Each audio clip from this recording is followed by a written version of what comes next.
Merci à toute l'équipe de la rédaction pour cette édition de 13 heures. À présent, le magazine.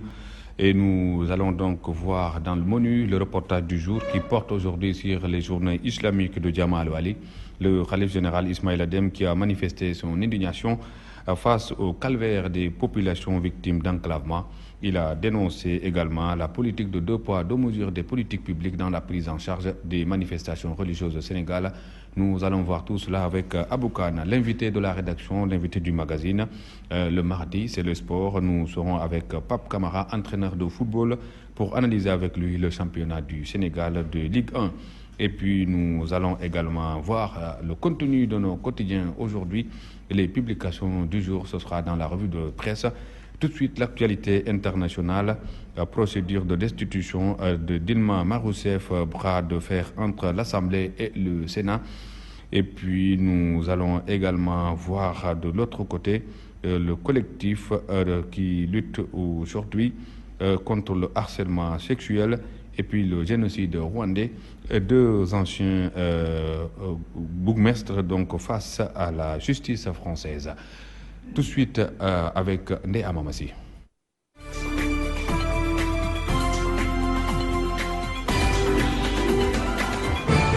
Énième rebondissement au Brésil, le président du Sénat a ordonné la poursuite du processus de Dilma Rousseff. Cette décision va à l'encontre de celle prise quelques heures plus tôt par le président par intérim de l'Assemblée qui avait annoncé à la surprise générale l'annulation du vote des députés au sujet de cette même procédure. Un bras de fer se profile entre les 2 chambres du Parlement brésilien. Le Sénat qui maintient donc son vote prévu mercredi et dénonce la décision intempestive prise par Waldir Maranav qui assure depuis jeudi la présidence par intérim de l'Assemblée. Il a évoqué des irrégularités pour justifier l'annulation de la procédure de destitution, estimant que le vote des députés le 17 avril avait porté atteinte au droit à une pleine défense de la présidente et qu'il constituait un préjugement.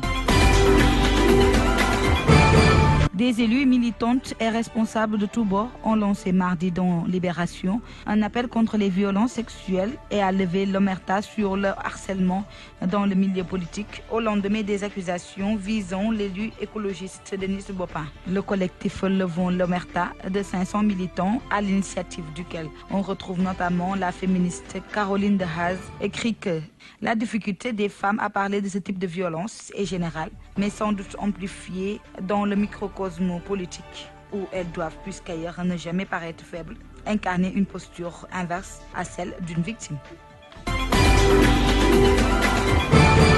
Le deuxième procès en France de présumés acteurs du génocide rwandais s'ouvre ce mardi 10 mai devant les assises de Paris. Dans le box comparaissent 2 hommes accusés d'avoir directement participé au massacre de centaines de Tutsis dans une commune de l'Est du Rwanda, le 13 avril 1994. Les 2 accusés sont Octavien Ngenzi, 58 ans, et Tito Barahira, 64 ans, 2 hommes puissants dans leur commune de Kabarondo, respectivement bourgmestre et ancien bourgmestre. Les bourgmestres pouvaient soit encourager les génocidaires, soit calmer les gens et les ramener à la raison, souligne Alain Gauthier, président du collectif des partis civils pour le Rwanda. Beaucoup ont encouragé les gens, par exemple, à se regrouper dans les églises en leur faisant croire qu'on allait les protéger. Et en fait, ces églises sont devenues des lieux de massacre. Donc les bourgmestres ont des responsabilités tout à fait personnelles dans ce génocide.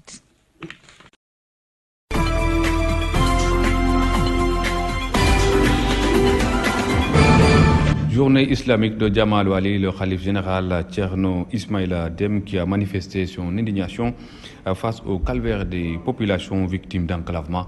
Il a dénoncé également la politique de 2 poids 2 mesures des politiques publiques dans les manifestations religieuses au Sénégal.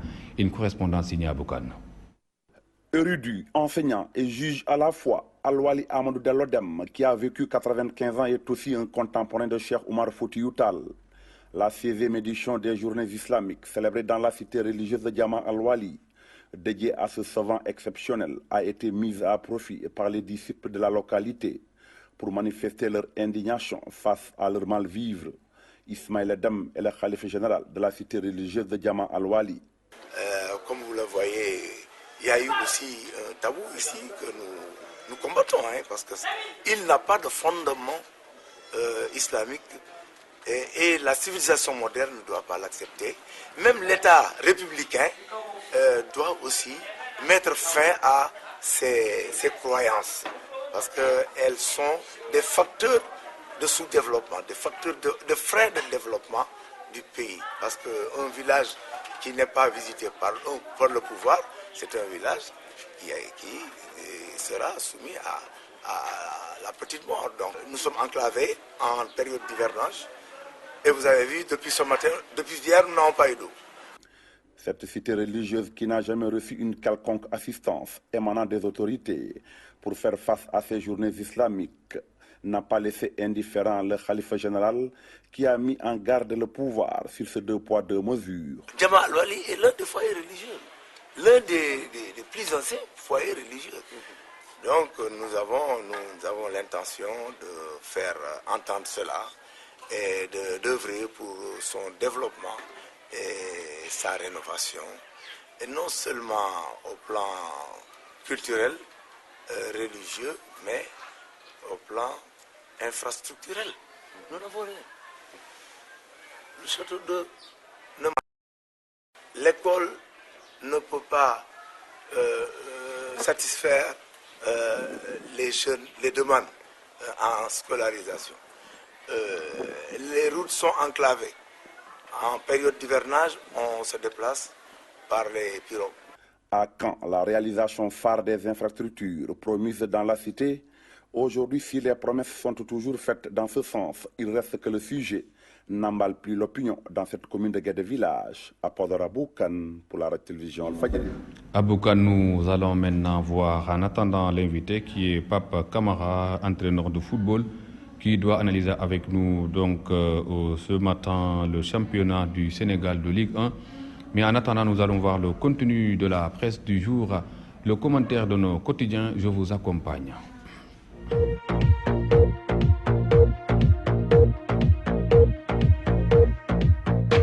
Bonjour. Négociation entre Dakar et Banjul. Yaya Jammeh exige la levée du blocus avant tout dialogue, rapporte Walf Quotidien. L'économie gambienne au bord du gouffre. La police réprime encore des manifestants. Plusieurs blessés, selon Walf Quotidien. Wade désigne ses mandataires pour le dialogue. C'est dans Grand Place. Oumar Sarr à la tête des négociateurs du PDS. Fada et Idi isolés. Le point d'interrogation dans Grand Place qui tente des réponses, parlant même du début de pourparlers. Relayé par la tribune, Wade et Maki doivent s'entendre. C'est ce que rapporte la tribune, citant Oumou Salamata Muntagatal qui revient sur l'appel du président. Ce que j'ai dit au président, Oumou Salamata Tal l'a dit à nos confrères de la tribune. Dans Réumi Quotidien, rapprochement de la famille libérale, Karim Wade se fâche et charge Maki. Rapporte le journal, il n'a qu'à assumer pleinement mon emprisonnement, déclare Wade fils qui pose à la une de Réumi Quotidien. Les fils bannis de Maître Wade dans enquête qui mène l'enquête ce matin, départ tous azimuts du Parti démocratique sénégalais. La question intéresse enquête qui parle de Fada, Pape Diop, Balidendene, entre autres,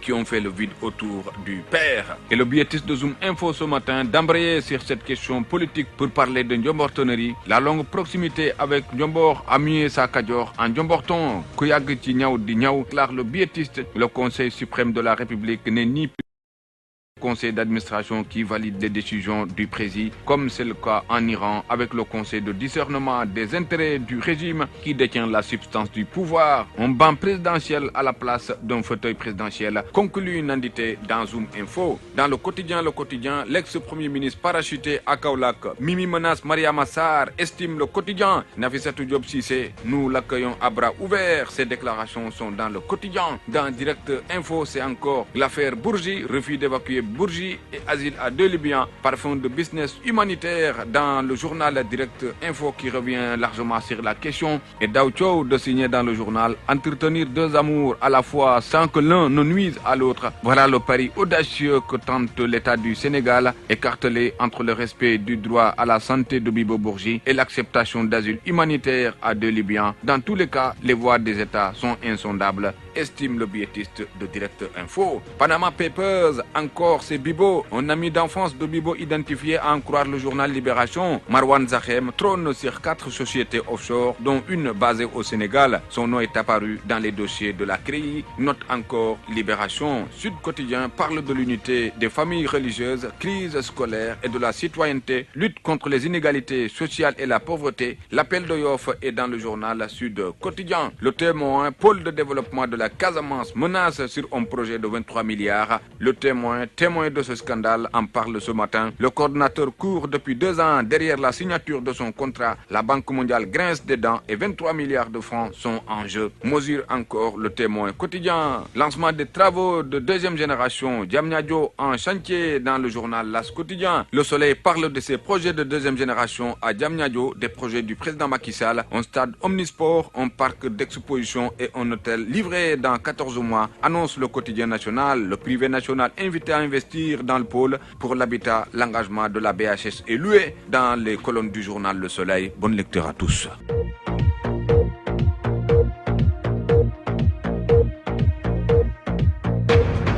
Merci à tous ceux qui vont lire cette presse. Donc, ils sont revenus donc sur un certain nombre de sujets développés ce matin dans la revue de presse. À présent, la page invitée, mardi donc, c'est le sport et nous sommes avec Pape Camara, entraîneur de football.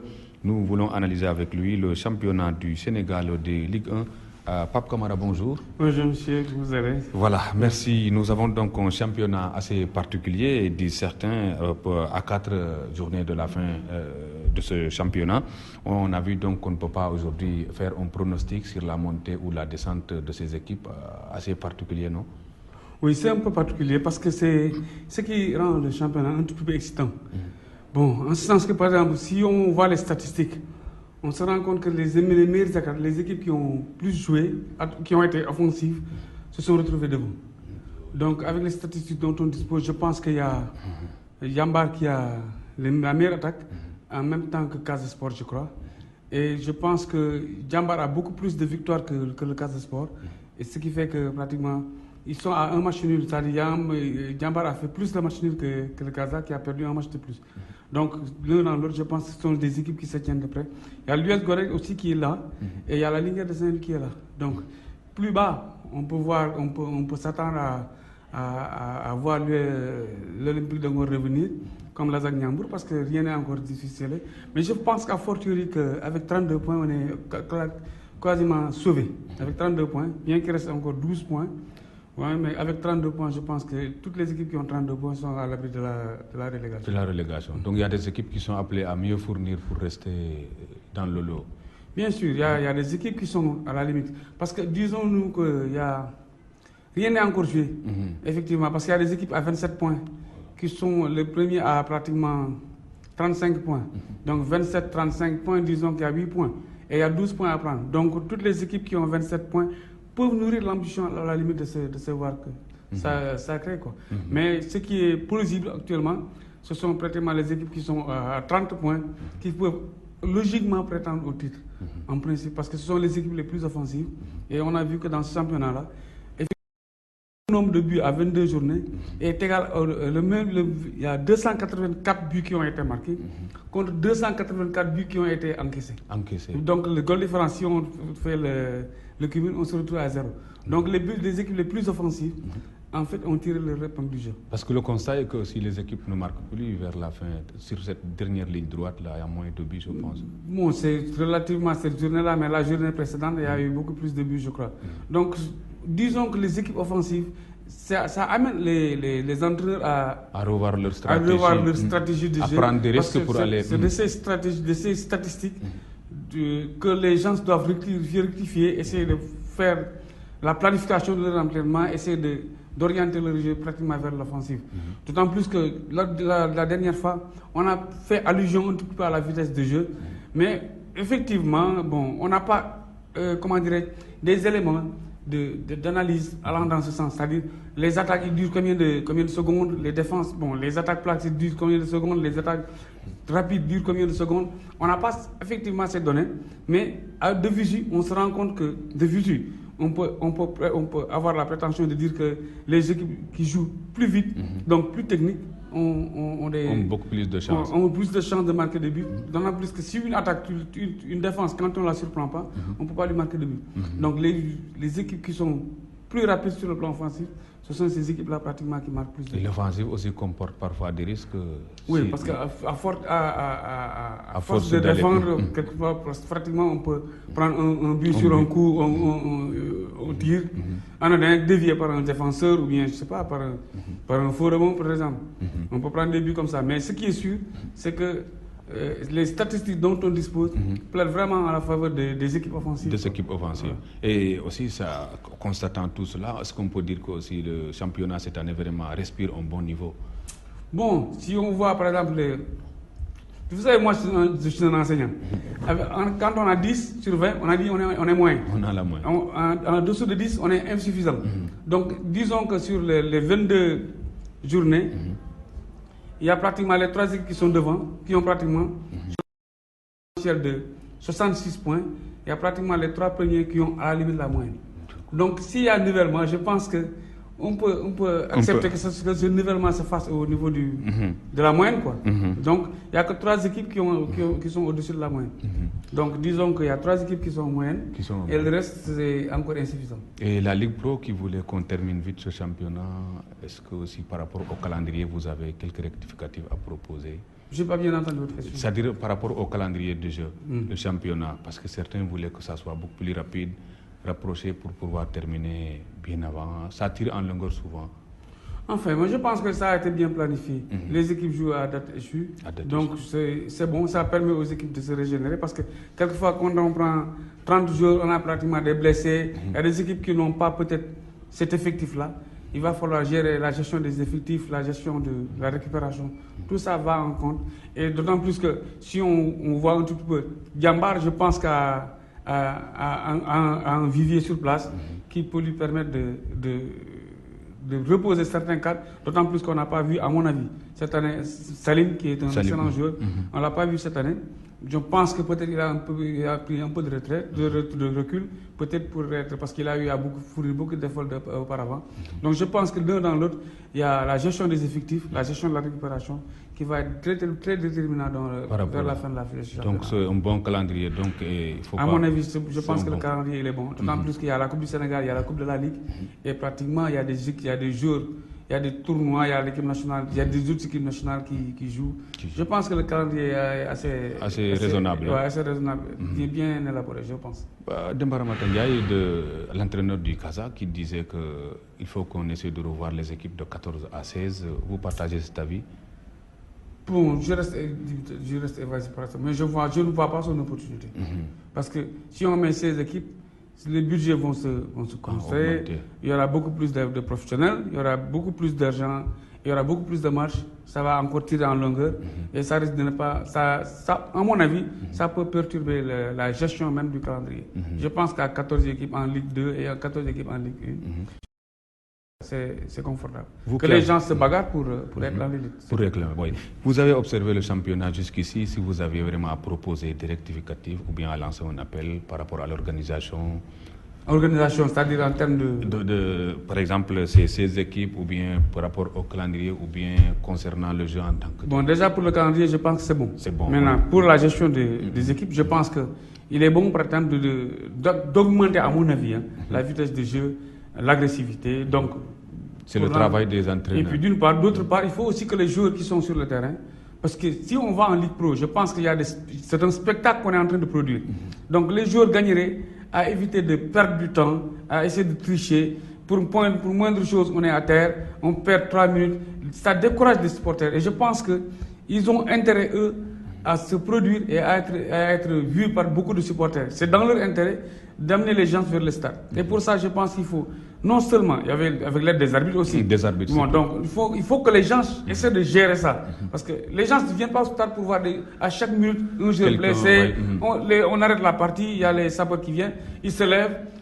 Ou bien un gardien qui se dit blessé, qui prend le ballon, qui fait une course de 3 mètres accélérée, qui déploie beaucoup d'énergie pour dégager le ballon sur les touches, sur les gradins et se coucher. Je pense que là aussi, il faut que les gens essaient de revenir essaie de produire un spectacle consommable. Qui peut attirer. Et je vraiment. pense que tout un chacun a intérêt à ça. Tous ceux qui se meuvent autour du sport, du football. Les dirigeants, les arbitres, les joueurs eux-mêmes, parce que ce n'est pas intéressant de jouer dans un stade vide. Donc, assister à un match du Casa Sport, à la limite, je pense que c'est plaisant de voir le Casa avec Alec Casa. Avec toute l'animation qui accompagne. Et donc, en se produisant devant ce public, on a envie de donner le meilleur de lui-même, on a envie de se défoncer. C'est des aiguillons, vraiment, ça peut doper le joueur. Ça motive, ça stimule. Donc, tout le monde a intérêt à ce que vraiment ces matchs que l'on produit soient vraiment un produit consommable, c'est-à-dire un spectacle. De haute facture, vraiment. Et je pense que tout un chacun, les dirigeants doivent surtout veiller sur ça, demander à leurs joueurs de ne pas tricher, de donner pleinement que gagner ou perdre, peut-être gagner est important. La manière. Donc, il faut être sportif jusqu'au bout. Quoi. Ok, cette semaine aussi, on a vu au plan international africain, c'est-à-dire la mort d'un joueur encore sur le terrain au Cameroun. C'est fréquent dans ce pays, au plan médical, est-ce que vous avez à conseiller aussi? Là, je pense que les médecins du sport devraient être plus appropriés pour répondre à cette question. Mais je pense aussi que donc il faut. Les gens doivent prendre vraiment toutes les on doit prendre le soin de faire des consultations vraiment poussées. Parce que c'est la deuxième fois que ça arrive au Cameroun, avec Marc-Vivian Foué. Donc il y a récemment ce jeune. Et l'un dans l'autre aussi, il faut le rappeler, on a perdu Paul Pereira aussi, qui était une figure de l'arbitrage sénégalais. Donc il a eu à vicher lors de mes matchs dans les années 80. Vous voyez. Paul Pereira, il a été vraiment d'un grand arbitre, très psychologue d'ailleurs. Et ici, même certains ont été aussi sauvés de justesse. Moi, j'ai vu au cours d'un match, même il y avait à l'époque l'arbitre Ndobsek qui est en même temps médecin qui a sauvé le gosse. Je pense que là aussi, il faut être rigoureux vraiment par rapport aux tests. Oui, il faut une visite médicale vraiment rigoureuse, normale. Il ne faut pas que les gens essaient de contourner ça. Bon. Parce que le sport aussi a ses exigences. Je pense que les médecins du sport sont interpellés. Pape Camara, je vous remercie. Merci. Donc, dans un instant pour l'Olof. Mesdames, Messieurs, c'était donc le magazine. Je remercie Mme Sidi Diop et Satou Diane qui m'ont accompagné. Merci à toutes les équipes techniques et rédactionnelles qui nous ont accompagnés dans le journal et le magazine. Passez une excellente journée. Au revoir.